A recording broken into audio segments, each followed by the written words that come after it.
हमारे चैनल में आपका स्वागत है। बहुत समय पहले किसी घने जंगल में पक्षियों की सभा लगा करती थी। जानवर अपनी परेशानी राजा को बताते थे और राजा उसका हल निकालते थे। लेकिन एक जंगल ऐसा भी था जिसका राजा गरुड़ सिर्फ भगवान विष्णु की भक्ति में लीन रहता था। इससे परेशान होकर हंस, तोता, कोयल व कबूतर जैसे तमाम पक्षियों ने एक आम सभा बुलाई। सभा में सभी पक्षियों ने एक स्वर में कहा कि हमारे राजा गरुड़ हमारी ओर ध्यान नहीं देते। तभी मोर ने कहा कि हमें अपनी परेशानियों को लेकर विष्णु लोक जाना पड़ता है। सभी जानवरों की दुर्गति हो रही है, लेकिन हमारे राजा को कोई फर्क नहीं पड़ता। उसी वक्त हुदहुद चिड़िया ने एक नया राजा बनाने का प्रस्ताव रखा। कोयल ने कुहू कुहू और मुर्गे ने कुकड़ू कू की आवाज़ निकालकर इसका समर्थन किया। इस तरह घंटों चली सभा में परेशान पक्षियों ने आम सहमति से एक नया राजा चुनने का फैसला लिया। अब राजा को चुनने के लिए रोज़ बैठक होने लगी। कई दिनों तक चर्चा करने के बाद सभी ने आपसी सहमति से उल्लू को राजा चुन लिया। नए राजा का चुनाव होते ही सभी पक्षी उल्लू के राज्य अभिषेक की तैयारी में जुट गए। तमाम तीर्थ स्थलों से पवित्र जल मंगवाया गया और राजा के सिंहासन को मोतियों से जड़ने का कार्य तेजी से होने लगा। सारी तैयारियां होने के बाद उल्लू के राज्याभिषेक का दिन आया। मुकुट, माला सब सामान तैयार था। तोते मंत्र पढ़ रहे थे। तभी दो तोतों ने राज्याभिषेक से पहले उल्लू से लक्ष्मी मंदिर जाकर पूजन करने को कहा। उल्लू फौरन तैयार हो गया और दोनों तोतों के साथ पूजा के लिए उड़ गया। उसी समय इतनी तैयारियां और सजावट देखकर कौवा आ गया। कौवे ने पूछा, अरे इतनी तैयारियां किस खुशी में? उत्सव क्यों मनाया जा रहा है? इस पर मोर ने कौवे से कहा, हमने जंगल का नया राजा चुना है। आज उनका राज्याभिषेक होना है। उसी के लिए ये सब सजावट की गई है। इतना सुनते ही गुस्से से लाल कौवे ने कहा, ये फैसला लेते समय मुझे क्यों नहीं बुलाया गया? मैं भी तो एक पक्षी हूँ। इस बात का जवाब तुरंत मोर ने देते हुए कहा, यह फैसला जंगली पक्षियों की सभा में लिया गया था। अब तुम तो बहुत दूर इंसानों के शहर और गांव में जाकर बस गए हो।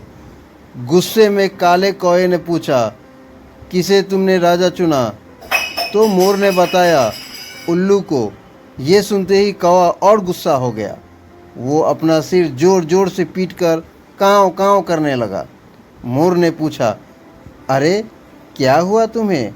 कौवे ने कहा, तुम सब बहुत मूर्ख हो।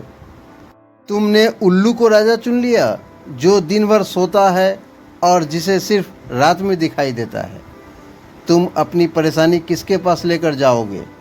इतने सुंदर और बुद्धिमान पक्षियों के होते हुए भी आलसी और कायर उल्लू को अपना राजा चुनने पर तुम्हें शर्म नहीं आई? धीरे धीरे कौवे की बात पक्षियों पर असर करने लगी। सभी आपस में फुसफुसाने लगे। उन्हें लगने लगा कि उनसे बहुत बड़ी भूल हो गई है। इस वजह से देखते ही देखते सभी पक्षी वहाँ से गायब हो गए। राज्याभिषेक के लिए सजी जगह पूरी सुनी हो गई। अब जैसे ही उल्लू और दो तोते वापस आए तो उन्होंने जगह को सुना पाया। यह देखकर दोनों अपने साथियों को ढूंढने और वहाँ से जाने की वजह जानने के लिए उड़ गए। वहीं उल्लू को कुछ दिख तो रहा नहीं था, इसलिए उसे कुछ पता नहीं चला और राज्याभिषेक के लिए तैयार होने लगा। लेकिन चारों तरफ शांति होने पर उसे शक हुआ। उल्लू जोर से चिल्लाया, कहाँ गए सब? इतने में पेड़ पर बैठी उल्लू की दोस्त ने कहा, सब चले गए। अब नहीं होगा आपका राज्याभिषेक। आप नहीं बनेंगे जंगल के पक्षियों के राजा। इतना सुनते ही उल्लू ने चिल्लाकर पूछा, क्यों? ऐसा क्या हुआ? उल्लू की दोस्त ने बताया, एक कौवा आया और उसने सभी को पट्टी पढ़ाई। इसी वजह से सब यहाँ से चले गए। बस वही कौवा यहाँ पर है। सुनते ही उल्लू का राजा बनने का सपना चकनाचूर हो गया। दुखी उल्लू ने कौवे से कहा, तूने मेरे साथ ऐसा क्यों किया? लेकिन कौवे ने कोई जवाब नहीं दिया।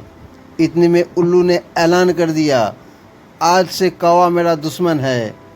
आज से सभी कौवे उल्लुओं के दुश्मन होंगे और ये दुश्मनी कभी ख़त्म नहीं होगी। इतना कहकर उल्लू उड़ गया। उल्लू की धमकी सुनकर कौवा बहुत परेशान हो गया और कुछ देर तक सोचने लगा। इस दौरान उसके मन में हुआ कि बेकार ही उसने उल्लू से दुश्मनी मोल ली। उसे काफ़ी पछतावा भी हुआ, लेकिन अब वो कुछ नहीं कर सकता था क्योंकि बात बिगड़ चुकी थी। इसी सोच में कौवा वहाँ से उड़ गया। तब से उल्लू और कौवे की दुश्मनी चलती आ रही है। इसलिए मौका मिलते ही उल्लू कौवों को मार देते हैं और कौवे उल्लुओं को। उल्लू और कौवे की कहानी से हमें ये शिक्षा मिलती है कि कभी भी दूसरों के मामले में हस्तक्षेप करना भारी पड़ सकता है। दूसरों का काम बिगाड़ने की आदत उम्र भर की दुश्मनी दे सकती है। इसलिए अपने काम से काम रखना चाहिए। यदि ये कहानी आप लोगों को अच्छी लगी हो तो हमारे चैनल को लाइक और सब्सक्राइब जरूर करें मेरे भाई और बहनों।